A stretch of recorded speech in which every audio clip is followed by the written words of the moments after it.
Hi there and welcome back to AXA Coral Live. It's lovely to have you with us. We are broadcasting from the Kamabi Research Station here on the island of Curacao in the Caribbean. It is a baking and glorious afternoon, which is why Kelly and I are hiding in the shrubbery on the coast here. Kelly, thank you so much. If I could sort of peer past the leaves, thank you so much for joining us again and being part of this expert interview. Just before we start, there's a few shout-outs to schools who are joining us. We have the USA, Bermuda, Canada and Brazil joining us this afternoon. And we have Mrs. Morris's second grade GT class. So we've got Nora, Aria and Ella. Hi there, how are you? And we have the Berkeley Institute's Marine Science class, and that's there in Bermuda. I can already see we've got some questions coming through. But before we start off on that, and as we try, there is an eel with sharp pointy teeth that lives under this rock here, and we're hoping that it doesn't do its sharp pointy teeth thing during. So if there's a squeal or a shout or whatever, that's because one or both of us has been bitten on the foot by the moray eel who lives just here. It's only yay big. It's not a sort of fully fledged one, but it's somewhere around by our feet. Good to know. It's good to know. Good to know. Kelly, thank you so much for joining us today.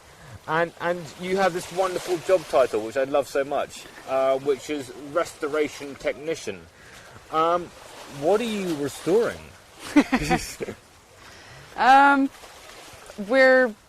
So I work for a company called Seacore International, which stands for Sexual Coral Reproduction.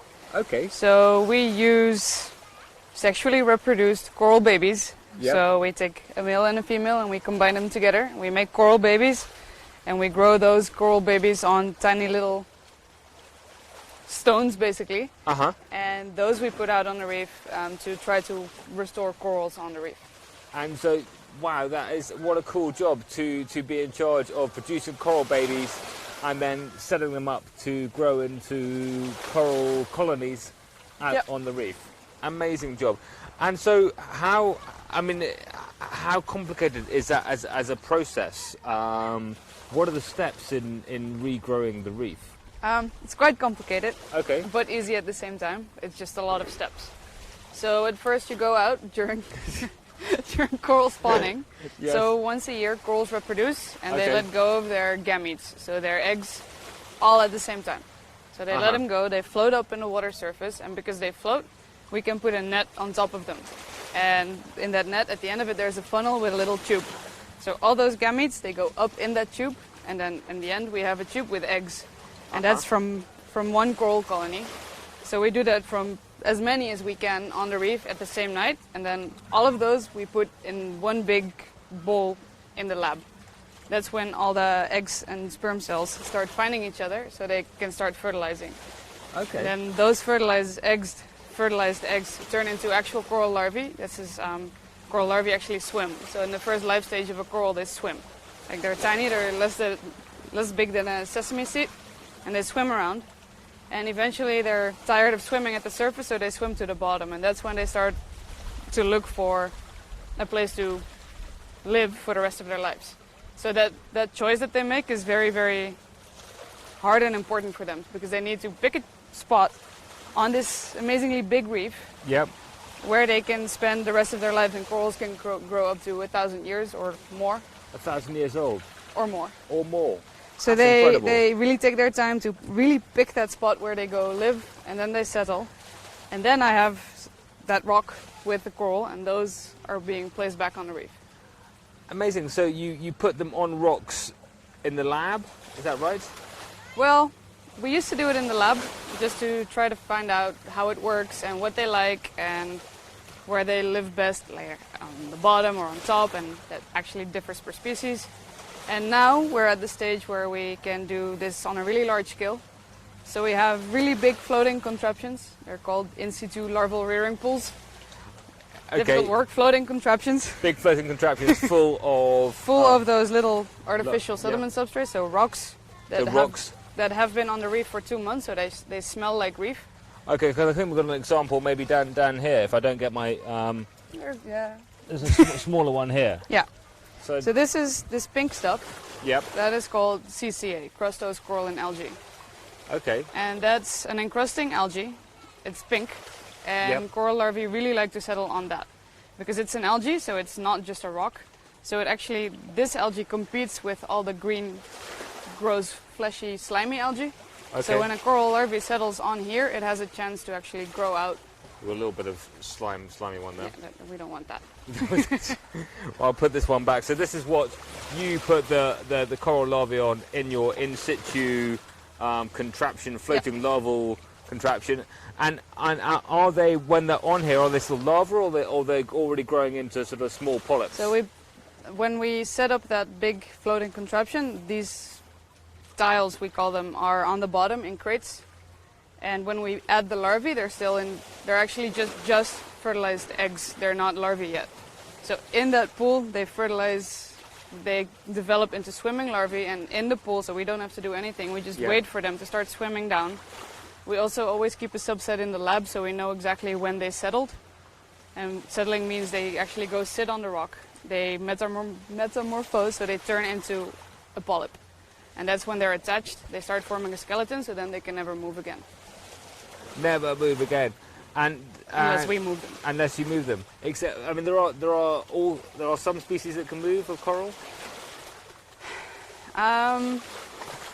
Theoretically, no. There are some solitary corals in the Pacific. They can move around. But when we talk about coral restoration here, we talk about hard corals that form skeletons that can never move. Okay, so what I find with looking at corals is that you say one thing, but there's always one exception somewhere. There's always exceptions. There's always exceptions somewhere. Fantastic, and I mean, what an amazing job to be essentially a sort of like a foster parent. Yeah, a little bit. I grow babies. You grow all your babies, and then you help them until they can start off on their own, homes by themselves. So it's a beautiful, beautiful thing. How do you end up looking after? How many babies do you look after? Thousands by now. I've Thousands. been doing this for 5 years, so 5 by years. now I have a lot of babies on the reef. Okay. I go back a couple times a year to monitor every single one of them. So And how they're doing? they're doing relatively okay. Some better than others. Some didn't make it, unfortunately. That's still something we're working on. That's why we do restoration at the same time as research, because we're still trying to figure out how to keep them alive better. But there's some that are doing really well. We actually have one colony that was outplanted in 2011, Yes. and it started reproducing by itself in 2015. So that's like this major breakthrough, because not only are we growing corals, they're actually by now reproducing themselves, so they're contributing to the That's fantastic. gene pool. Contributing to the gene pool. And I mean, how do you go from sitting in a classroom in the US or Bermuda or Canada to being a coral foster parent? Sorry, restoration technician. I will use it. Foster parents, fine. For me, it was, I studied in the Netherlands, not in Bermuda or the US, but I studied biology for my bachelor's. Okay, so you studied really hard at school. I did all studied this really time. hard, and Yes. then I got to come here to this research station for internships, and that's Okay. how I really got involved, and I started volunteering a lot. I was lucky because my family lived on this island, so I could come here fairly easily to actually volunteer. But still, volunteering helps a lot, so I got involved, and by the time that I graduated from my master's degree, I'd been so much volunteering. But even if it's not a tropical sort of ecology or tropical marine biology volunteering, there are, wherever you are in the world, you can you can do sort of internships with relevant any sort of natural sciences or conservation work. You can just go and volunteer, and that's probably quite an important thing just to give you that the first bit of experience, and from there on you can build on what you've learned. Build from there. I've also done an internship in a lab Yeah. with PIM actually. Okay. And it was on coral reefs, but it was in a lab on molecular stuff, so I didn't see a coral reef for 11 months, even though I was Doing coral taking science. samples from corals. That's also how I found out that lab work is not for me. Okay, so I mean, some people really like lab work. Some Yeah, people like the mix exactly, of so- field work and lab work. And Pim was our speaker on Tuesday, talking about the twilight zone on a reef, the deep. It's really reef. great work, but yeah. Not So that's why I would suggest go try different things, and then you really find out what you like and what you don't like. And so, I mean, you were talking earlier, I think, about this just now, the split between restoration work and research. How does that split work out in your? What's a typical day like? Well, here there's really no split. It all goes like hand in hand. I work together with Valerie, who's the research scientist for Seacor, and then I'm the restoration technician. So officially she's in charge of the research and I'm in charge of the restoration. So whatever she finds out in the lab, I implement on the reef. Okay. But obviously it doesn't really work like that. You cannot do restoration without doing research. And also I see things happen that when I go monitor my babies out there, I'm like, hey, this is actually happening. And for instance, these rocks that we're using get a lot of algae growth on them. We need to change this, and then we take that information back into the lab to try to change the substrates that we use to then give back to the larvae. Okay. So I mean, how is so the lab work and the restoration work go hand in hand, which is a beautiful way of sort of applied science. Can you tell us a couple of factors that you might be looking at in the lab and why those are important? What we're really trying to tackle right now is, like I already said, to keep the larvae, the settlers alive on the reef better. Because so far we're really good at catching them. Yes. We're really good at fertilizing them in the lab. Yeah. We're really good at settling them. Yep. On those artificial rocks. But then when they go on the reef, those rocks get really easily overgrown with turf algae. And turf algae are the really, really bad form of algae that they compete with settlers, and they grow really fast. Turf algae are it's multiple algae species in one mat, basically, and those just kill everything on the reef. Take over the reef really and fast. take over from coral. So what we're trying to find out now is how to make those tiles that we give to the larvae better, so that they don't overgrow with algae so fast. So the previous ones that we were using were always made out of concrete, and concrete is really porous. There's a lot of little holes in there, and in those little holes, algae can really easily stick and grow. Got it. So now we're trying to use a more smooth material, so like that a ceramic or we've been testing ceramic and glazed ceramic. Glazed ceramic works really well, but also it's so smooth that when a coral settles on there, you can just wipe it off like that. So that's too smooth. So now we're testing ceramic and different types of ceramic, and even different colors we've been testing, because so corals maybe like to red. match Exactly. these colours. Corals like pink red, so we've been testing it to see if There we you can go. make If you our tiles ever red. wanted to know what a coral's favourite colour is, you heard it here. It's a pinky red. Yep. Fantastic. Thank you very. We've got some questions that have been submitted, and we'll probably get some more questions coming over the live chat as well. But from Mrs. Morris's class, and their second grade. So, other than global warming, what problems exist in the coral reef ecosystem? Whew. Do you have an hour?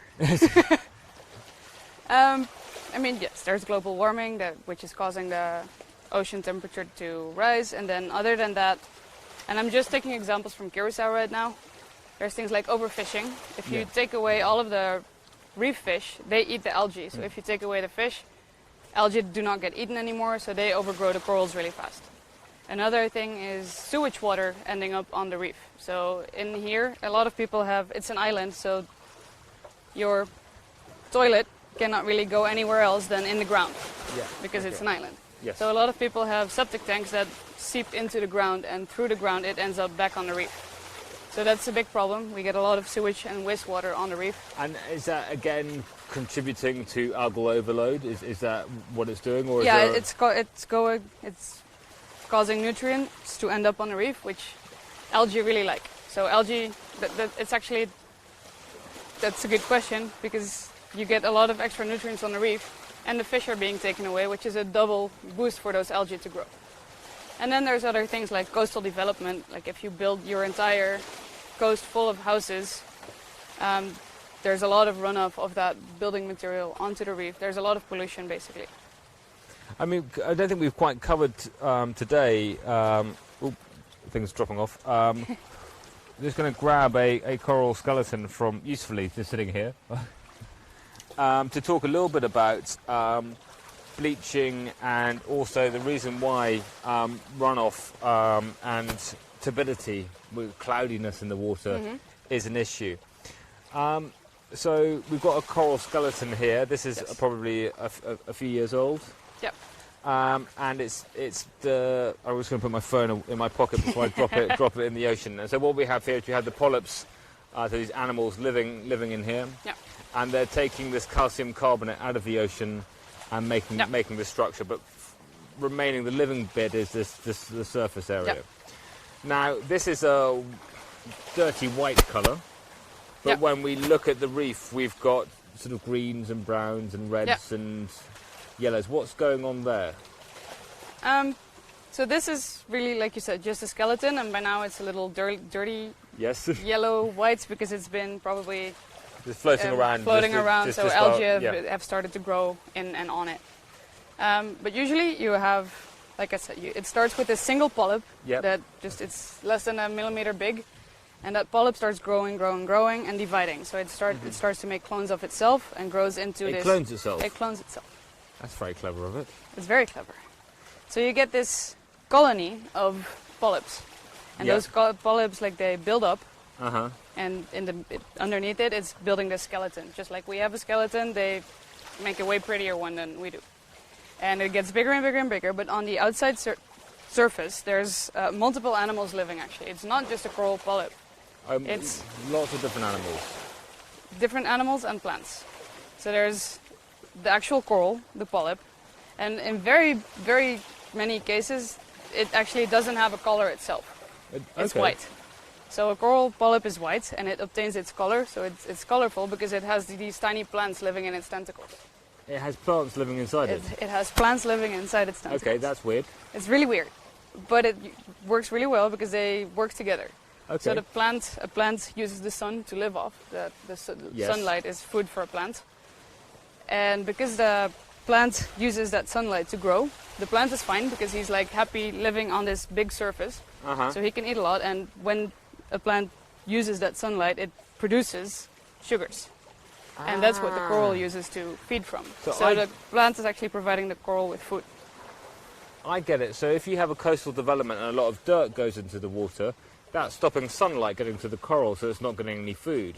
And that's going to be for instance, a bit of an issue. And this whole coral bleaching thing, what's going on there? Coral bleaching happens when the temperature of the seawater rises, and especially when it rises really fast, because plants, even though they love the sun, they cannot deal with really fast changes in temperature. They get stressed, and then because the plant gets stressed, the coral is like, ugh, I don't want this thing that's stressed in my tentacles, so it releases the plants. The coral is at that point still alive, but it's completely white. That's what you see when coral bleaching happens, because then you just see the skeleton with a transparent tissue. But because there's no more plants in its tentacles, it has no more food. So when the temperature rise lasts for too long, it cannot get food, so then the coral itself dies as well. Wow. So we're just going to go back to, I'm just going to put this back in here. Ow! Go back into things falling off and scraping and everything else. Don't drop phone. Must not drop phone. So that's a really long way round of saying, global warming, what problems exist in the coral reef ecosystem? So a number of them.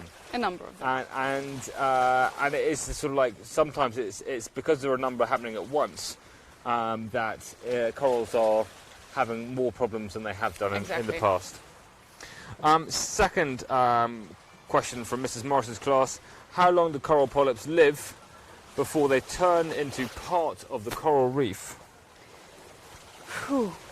By that I'm gonna assume that it's meant, obviously a single polyp is not contributing to the ecosystem. So, I think we'll have to get some clarification there from the wonderful student in Mrs. Morris's class. I mean, you've got them. The eggs fertilized, and then it's a few weeks to turn into a larva. It's It a few days. few days to turn into few a hours to a few days, and then from a larva into settling and then turning into a polyp, about a month or so. A week. A week, 2 weeks. And then to start growing a colony, so that they are sort of starting to help to grow the reef. Yeah, so corals grow really slow. Yeah. You have fast-growing ones and slow-growing ones, but even the fast-growing ones grow really slow. They say that the rule of thumb is 1 centimeter per year. 1 centimeter per year. But that's not really true. Well, it's a very big average, I would say. Okay, so there's a very broad range. Yeah, there is corals that can grow about 3 centimeters a year. Those are the fast-growing ones. Yeah. And some of them take way longer, and it actually goes a lot slower. They're still 0.5 centimeter after 1 year. 0.5 centimeter after 1 year. So really, to answer the question, that we have, the coral polyps live for just a matter of weeks, maybe months before they start contributing to growing the reef. But then that one that we actually saw spawn itself, it's this big now, and that only took 4 years. So that's one of the fast-growing ones. It was about this big when it started spawning. Now it's this big. That's incredible. Yeah. So there are good news stories coming from the reef. Yeah, definitely. There's things that are going really well. So next question coming in is asking, where have you seen the most coral bleaching? So I've spent a big part of my life on this island. Yes. And then I've been diving in Australia and the Maldives and other parts of the Caribbean. But when I was there, I didn't see any bleaching. So I have to say here, just because that's all I've seen. And I mean, just in terms of sort of what's been happening in the sort of 2016, 2017 on the Great Barrier Reef, that's what's called a mass bleaching event. Yeah. What's happening with the mass bleaching? The mass bleaching in the Great Barrier Reef it's way more dramatic than what we see here. It's really large percentages of the reef there that go at once. I do have to say that they have way more fast-growing corals, so the chances of recovery there are also bigger. On the other hand, what we see here, we've been hit a few times, and when a reef here gets hit, we have these really large, massive corals that are really slow growing. So if those get wiped out, it takes forever for them to grow back, if they even can. Right, so that's why it's so important to have this restoration work, just to help that recovery process as well. Yeah. Brilliant. So we've got Amari who would like to know who or what inspired you to study coral.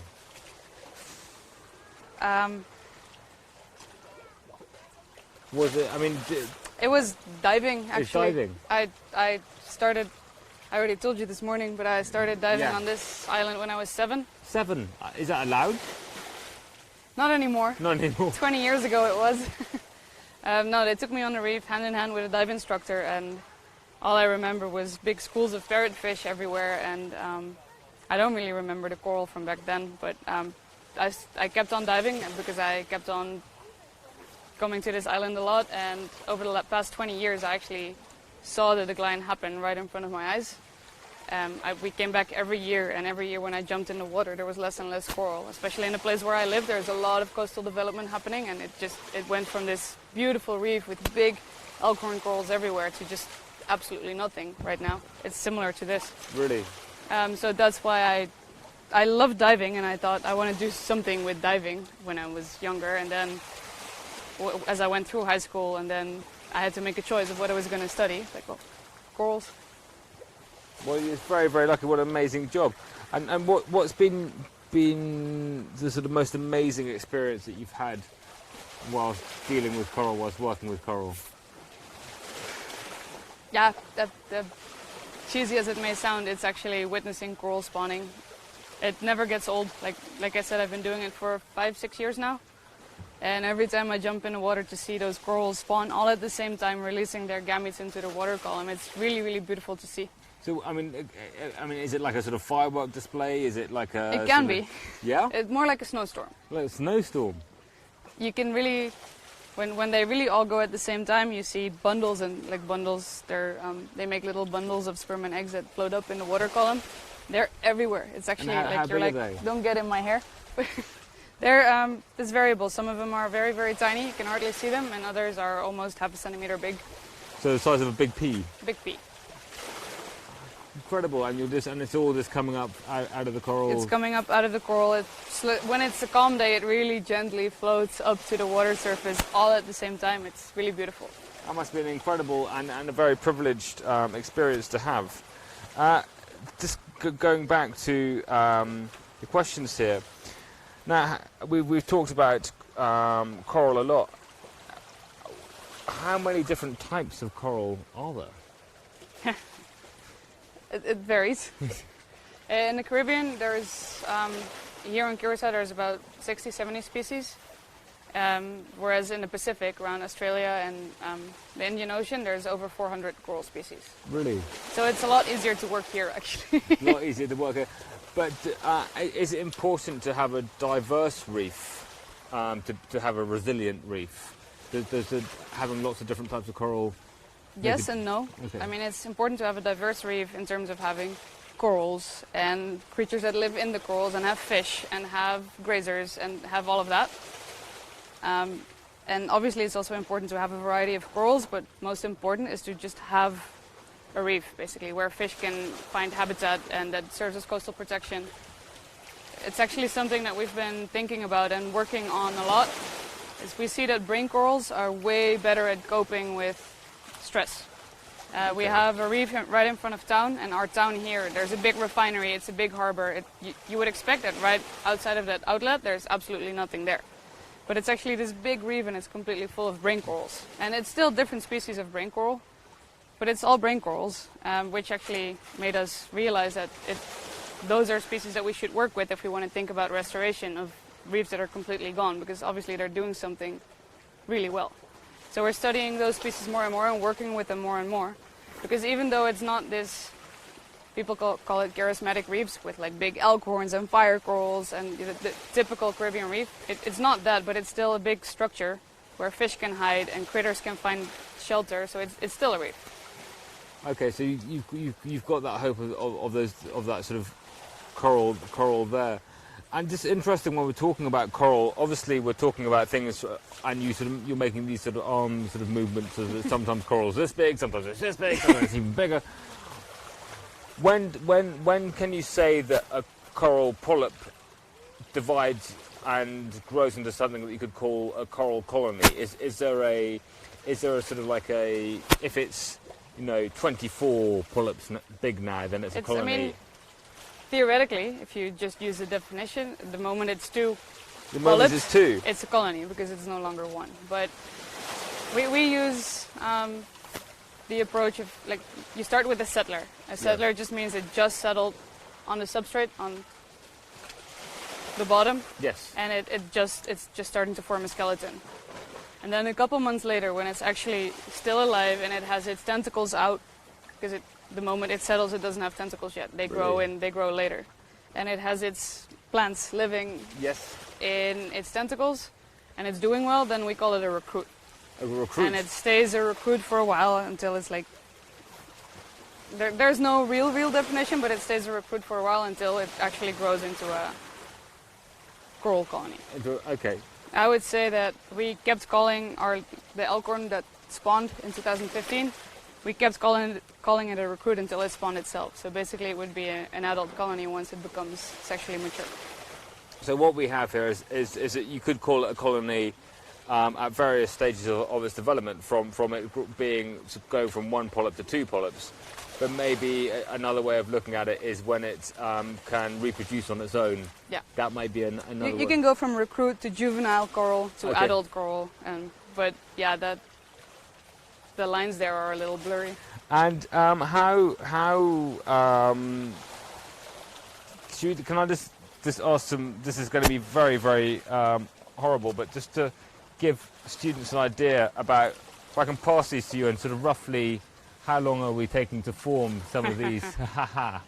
This is hard. That's hard too.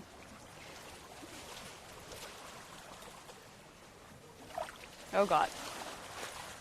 Well, what you're giving me now are actually pieces of a yes. skeleton. So this is a boulder star coral. So I actually don't know the common name, but it forms these big columns. Okay. And so this is just a part of it. These things grow like in big columns, and only the top part of it has broken off, but only the top part of it usually has tissue. Aha.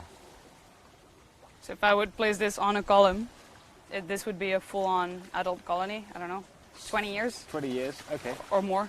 20 or more years. Smaller ones are going to be... It's the same species, so yeah. This is a slow-growing species. That is too. These are too.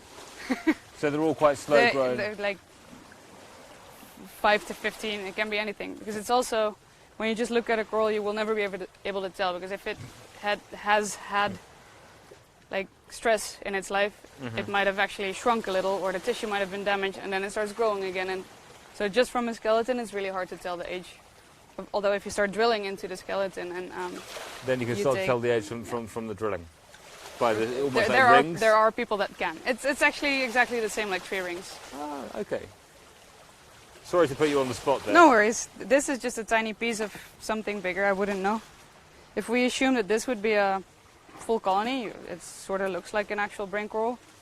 We have ones in our tanks over at the aquarium that are about this big. They're 8 years old.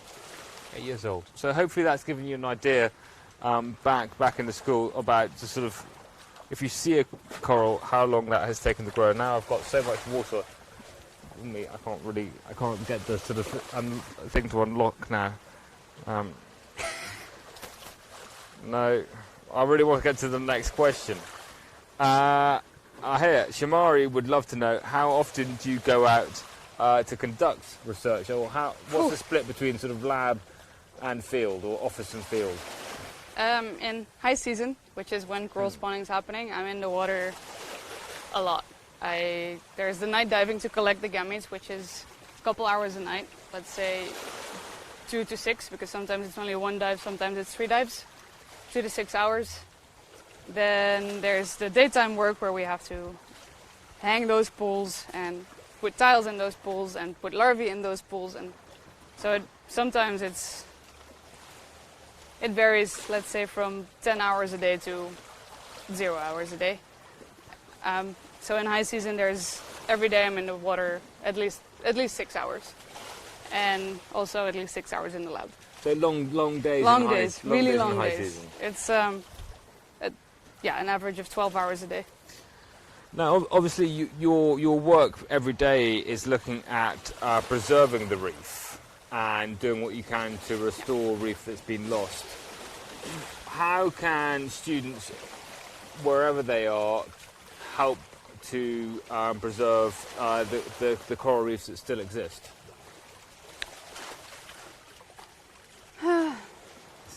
Difficult. Difficult. I mean, for me, it's one of the things that you get asked this a lot, and I think one of the things that is really interesting is just to start off with education, because unless you're aware of these issues, so thank you so much for being part of today. And you can keep on doing that research on your own. There's lots of different ways of doing it, going to aquaria, going to museums and that kind of thing to learn more about the marine world. But there's also issues. I think you mentioned bleaching. That's something that we all contribute to. Yes, it's something we all contribute to. It's not something that one single person can stop. It's something that we can only stop if we all do it. Okay.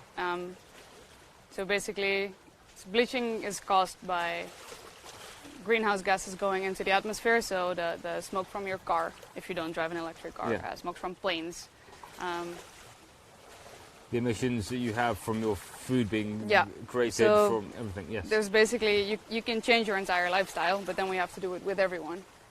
But like you said, the first step is to spread awareness. It's to educate, and especially here on this island, we actually see it's very much possible to maintain the reefs that are still intact and restore the reefs that are not doing so great, but it starts with just education of the kids here. Well, that's a very hopeful message, because a lot of the sort of, especially the news reports coming from the Great Barrier Reef are quite doom-laden. Yeah. How is it the eels down there somewhere? No, just Lost my balance. Slippery. Where are we? It's great to get the next question up. This is a question from Max, and Max would like to know, what kind of, does it take a sort of special kind of person, or what kind of person enjoys field work? Do you find that sort of a similar kind of person is attracted to this work? No, actually that's the fun part about being here at a research station. We get visiting scientists like every week, and it's a big variety of people. There's like all sorts of people enjoy this. I mean, you cannot right now, but if you look around, there's ocean, there's beaches, there's sunshine most of the time. A little bit of rain every now and then. A little bit too much sunshine today, but the clouds are coming in. Yeah, so it's enjoyable for everyone, and that's really the nice thing. You get to meet so many different types of people. No, it's really fantastic to meet all the different people on the station at the moment. Paolo would like to know, you come across as being incredibly passionate about what you do. Why do you care so much about your job? Well, like I said, I partially grew up on this island. I've been living around coral reefs my entire life, well, since I was 7. And it's... That was definitely something.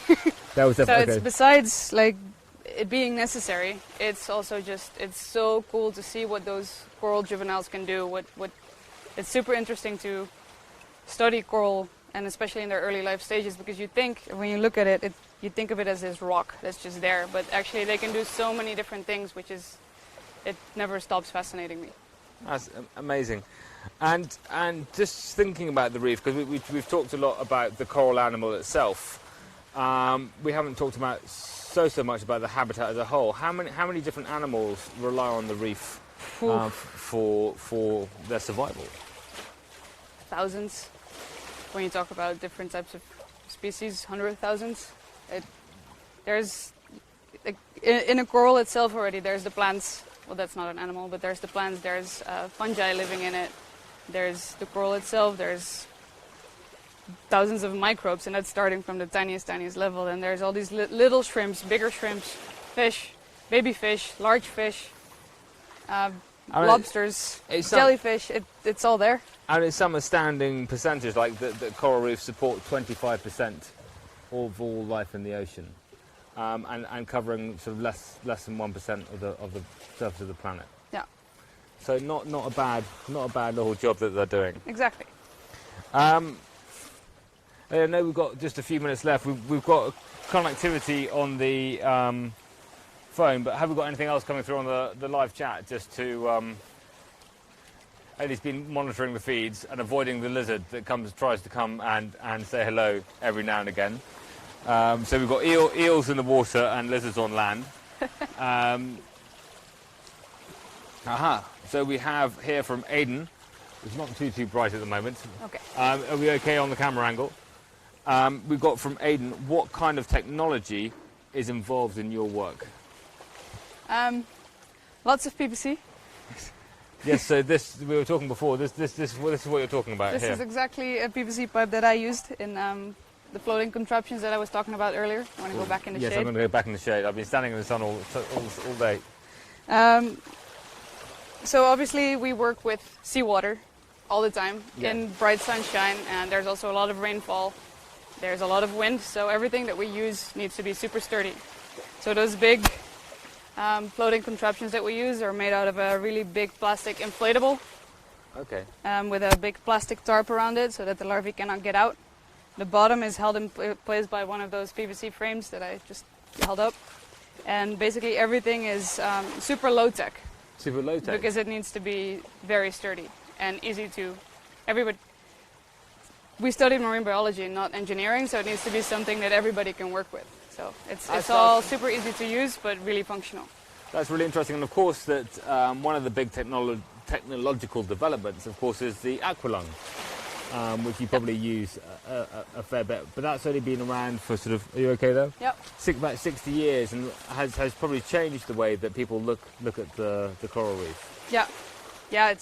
I mean, without my dive gear, I would be absolutely nowhere. So yeah, that's probably the most tech I use in my The most daily job. is your dive gear. Perfect. I mean, we've just got Rachel, and really sort of starting to sort of bring us very sadly to an end of this broadcast.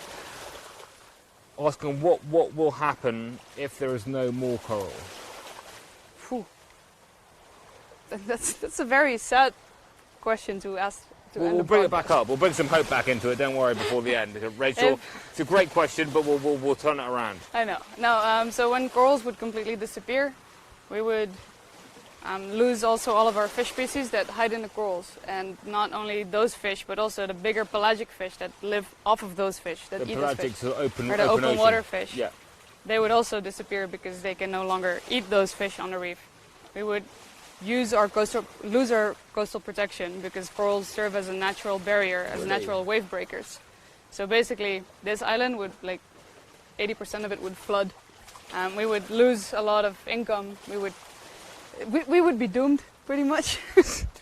So, I mean, we're not. I mean, you know, we've got some fairly doom and gloom scenarios in terms of potential temperature changes by the end of the century, but it's really, as far as I can work out, the future of the coral reef is in our hands. Yeah. And so it is really, Rachel, a world without coral isn't a great world. People like Kelly are restoring those reefs that have been affected by human activity over the past decades. But we can all do our bit to make sure that those reefs that are still there are to preserve for future generations by changing our activity, by persuading governments to, you know, create laws and legislation to help limit human impact on the reef, and really those two big global impacts of warming, that warming temperature that leads to coral bleaching, and its sort of twin, the ocean acidification, so how that carbon dioxide taken up into the ocean is changing its pH. So there are a lot of things that we can do. It is not all doom and gloom. We will all work together to make sure that there is a world with coral rather than a world without coral, because that just doesn't really think about. So to finish, Danny would like your prediction. What do you think will happen to the coral reefs in 10 years' time? What will the reefs in 10 years' time look like? And let's do a Curacao prediction. Curacao prediction.